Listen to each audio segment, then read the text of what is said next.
The following video is a lecture given by the renowned New Testament scholar Bart Ehrman, in which he discusses the historical case for the probability of Jesus Christ's resurrection. Bart Ehrman is one of the world's foremost New Testament scholars and textual critics who has written an extremely important book called Misquoting Jesus. Understanding how the Bible was written and passed on is just as important as understanding what information it contains. If you don't know about or never had the chance to read this book, I highly recommend you pick up a hard copy or even the audiobook read by the author himself. The lecture you're about to watch was originally posted by B.D. Wilson 1000, who has done a commendable job of archiving enlightening and thought-provoking material on his YouTube channel.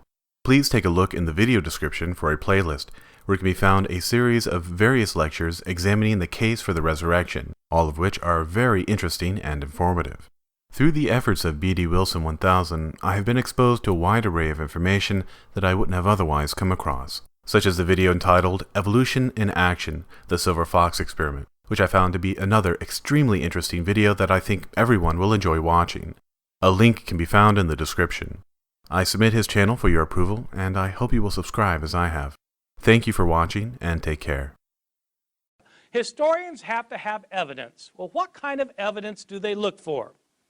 The best kind of evidence when dealing with ancient periods is to find evidence that goes back to the time itself. If you had some contemporary eyewitnesses telling you how Simon Peter died, that would be brilliant. Unfortunately, you don't have that. You would love, though, to have contemporary accounts written like the next day from the events. That would be great. Historians would love that kind of thing. Historians would love to have lots of sources. You want to have lots of sources that go back to the time of the events that are being narrated. You would like these sources to be independent of one another. If you have 20 sources, but they all got their story from the same guy, then you don't have 20 sources, you have one source. You want 20 independent sources who all attest the same event.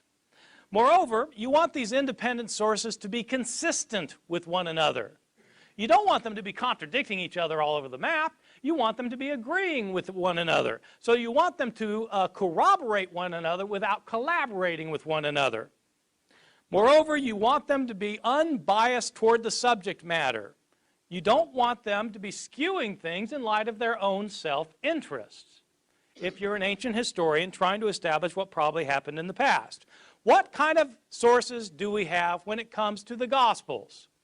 The Gospels are our sources for knowing about the resurrection of Jesus. Are they the kind of sources that historians would want when trying to establish what probably happened in the past? I think the answer to that question is no. When were the Gospels written? Well, they are not contemporary to the events they narrate. Scholars debate when the Gospels were written, but by far the most common datings are that Mark was written sometime around 65 or 70 A.D., Luke and Matthew about 10 or 15 years later, John maybe 10 or 15 years later, so John maybe around the year 90 or 95, Matthew and Luke around 80 to 85. These are the dates that are taught throughout the universities and divinity schools and seminaries of North America and Europe. I take them to be right for reasons that I can give you if anybody really wants to know. It's complicated arguments. If these dates are correct, it means that our earliest account of Jesus' resurrection is 40 years after the event.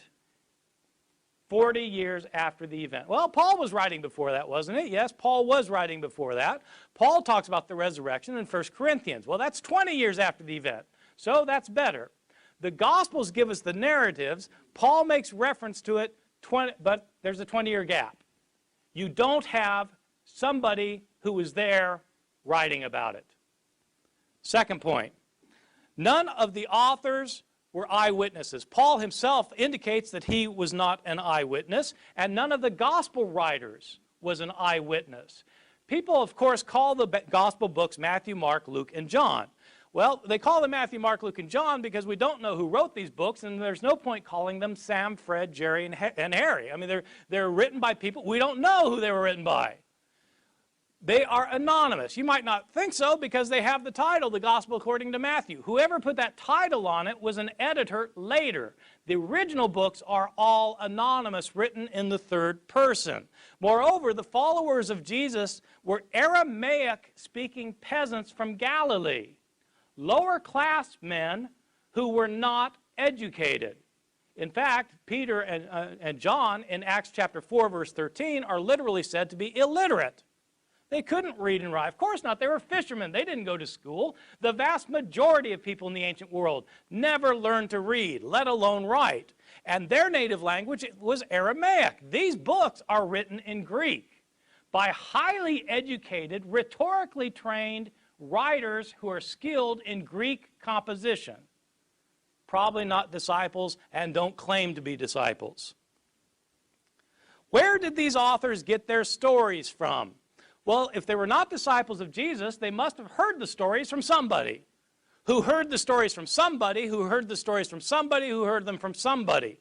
Stories about Jesus, including his resurrection, had been in circulation year after year after year from the time that his disciples knew that he got killed and believed he got raised from the dead. They told stories to convert people. They improved the stories sometimes. They changed the stories sometimes. The stories got modified in the process of transmission over the course of decades before anybody wrote the stories down. These stories are based on oral reports that have been in circulation for decades.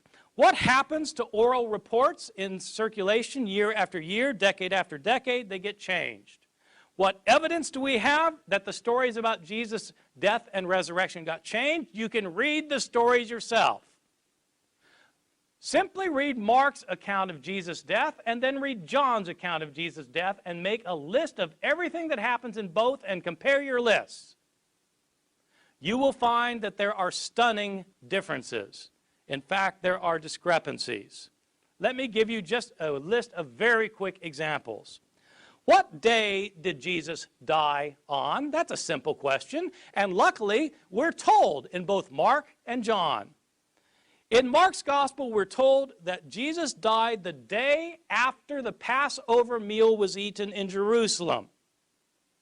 John tells us explicitly, chapter 19, verse 14, that Jesus died the day before the Passover meal was eaten, on the day of preparation for the Passover. That's different. He couldn't die both days. What about the time? According to Mark, he died at 9 in the morning. According to John, he wasn't condemned to death until afternoon. John 19:14. These are accounts that differ from one another. Did Jesus carry his cross the entire way to Golgotha, or did Simon of Cyrene carry it? It depends which gospel you read. Did both robbers mock Jesus, or did only one of them mock him and the other come to his defense? It depends which gospel you read. Did the curtain in the temple rip in half before Jesus died, or was it after he died? It depends which gospel you read. I can give you the references for all of these if you need me to, or you can look them up yourself. I'm not making these up. Those are just differences about Jesus' death. What about differences in the accounts of his resurrection? Well, who went to the tomb on the third day? Did Mary Magdalene go alone, or did Mary go with other women? Depends which gospel you read. If with other women, how many of them were there? What were their names? And which ones were they? It depends which gospels you read. Was the stone rolled away before the women got to the tomb or not? What did they see in the tomb? Did they see a man? Did they see two men? Or did they see an angel? Depends which gospel you read. What were they told to tell the disciples? Were the disciples supposed to stay in Jerusalem to see Jesus, or were they supposed to go to Galilee? Depends which gospel you read. Did the women tell anybody, or were they silent about it? Depends which gospel you read. Did the disciples ever leave Jerusalem? Or did they never leave, or did they leave and go to Galilee? Depends which gospel you read. My conclusion, these are not reliable historical accounts. There are too many discrepancies.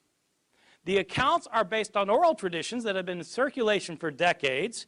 Year after year, Christians tried to convert others by telling them stories to convince them that Jesus was raised from the dead, and they changed their stories while trying to convince people. These authors were not eyewitnesses. They're Greek-speaking Christians living many years after the fact. They're telling stories that Christians have been telling all these years. There was nobody there taking notes. Some of the stories were invented, many were changed. For this reason, these accounts are not as useful as historians would like as historical sources. What I've given you so far is really just kind of child's play compared to the real problem of why historians cannot prove the resurrection. And this is what I want to spend my last 3.5 minutes on, the real problem. Mike and I agree that what historians try to do is establish what most probably happened in the past. That is the task of history. You can't prove the past. You can only give evidence for the past, and some evidence is more certain than other evidence. All the historian can do is show most probably what happened. What are miracles? Miracles, by definition, are the least probable occurrence of an event. If a miracle was not least probable, it wouldn't be a miracle. If somebody could walk across the lukewarm water in your swimming pool, that would be a miracle. If the water was frozen, it would not be a miracle. But if it's lukewarm, I can tell you, none of you here could do it, and nobody in this world could do it. That's 6 billion people, so what are the chances of one person being able to do it? It would defy the way nature naturally works. I'm not saying that there are natural laws that are written down someplace that you can't break or you get in big trouble. Scientists today don't talk about natural laws, but scientists do talk about highly predictable ways that this world works. And one of the ways it works is that if you are a sentient human being trying to walk across the lukewarm water in your swimming pool, you won't be able to do it. What if somebody could do it? What would be the chances? The chances would be infinitesimally remote that anybody could do it. Well, what if somebody could? Okay, let's say somebody could. The chances of them being able to do it are infinitesimally remote. Can you prove that this person probably did it? No, you can't prove it because you can't repeat the experiment of the past to show he did it. That's the problem with history. It's not like the natural sciences. The natural sciences work by repeated demonstration. And so, for example, if I wanted to show you that bars of iron will sink in that swimming pool and bars of ivory soap will float, all I need to do is to get 100 bars of both and start chucking them in. I'll chuck in 100 bars of iron, they'll sink every time. I'll chuck in the soap, they'll float every time. That gives us a predictive probability of what will happen the 101st time. That's how sciences work, by repeated experimentation. Historians don't have that luxury.